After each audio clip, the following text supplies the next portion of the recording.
Good afternoon and welcome to the Haliwell Jones here in Warrington, home of the Warrington Wolves Rugby League Football Club.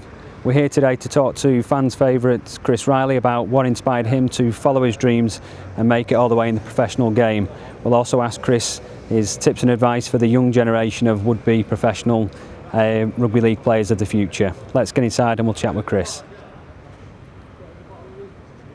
So Chris, you started with Longshore Street, moved into Woolston Amateur Rugby, and then from there into the Wolves Academy and into the first team.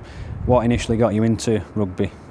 I was just living in Longford at the time, and then my mum moved back into Dalham, and the local team up on Dalham and Busey Field was Longshore Street, and I had a friend who lived, I think, next door but one to me, and just said come down. And I was a bit fragile and I was a little skinny lad back then, and thought rugby, only known football and stuff like that, but as soon as I started playing it, I realised that was the sport for me. I loved scoring tries but hated getting tackled, so it's just ever since I started playing down there, it was a fantastic sport, and I know it was for me.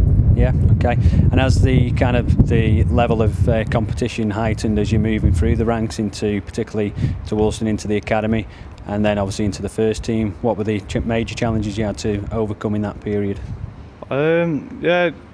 Big challenges obviously with the quality of the players, what was above you in that, but for me it was definitely my size. I always had the speed and was always able to score tries, but I was a skinny little lad, and for some reason I was struggling to put the weight on, and even for a couple of years it took a while, but I'm nearly there now, and I've put a lot of weight on since back then, and I think that was the biggest challenge for me, and having that belief that I believe that should be in the first team, and I'm happy to be there now. Yeah, excellent. And what achievements have you achieved so far, both in the amateur game and obviously again in the professional game? Obviously, in the amateur game was to get signed by a professional club, and that was Warrington Wolves. Wasn't too sure if he had any interest from anywhere else, but being a Warrington lad, it was definitely a dream to come and sign for these. And when Warrington offered to get signed, I took it with both hands, and then obviously making my first team debut against Huddersfield away. I know we got tonked, so it wasn't the best of debuts for me, but I've learnt a lot from it, and then went on to win 2 Challenge Cups, so I can't ask for anything from that at the moment. Absolutely not, and obviously the Challenge Cup was a long wait for the town. It had been so long between, we'd won anything in the Challenge Cup.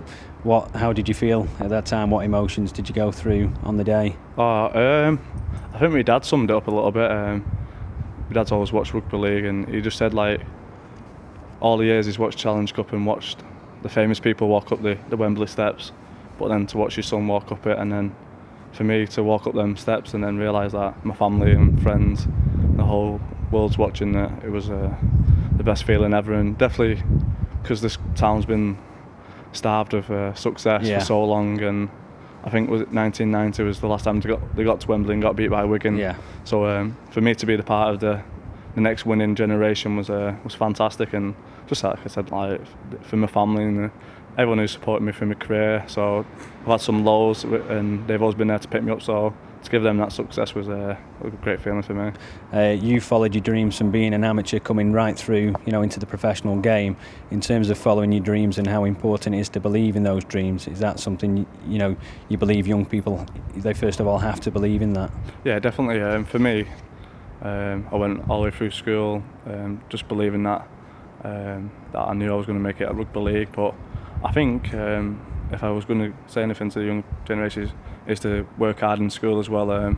Always have a backup plan. For me, I didn't do as well as I would have liked to have done at school. I know if I could have one thing that I could do is to go back to school and do a lot better. So I know it's always good to chase your dreams, but always have a backup plan as well. So but definitely believe, and I believed at such a young age. I was telling people what I was going to do and stuff like that, and to finally come in and grace the fields of Haliwell Jones has been fantastic.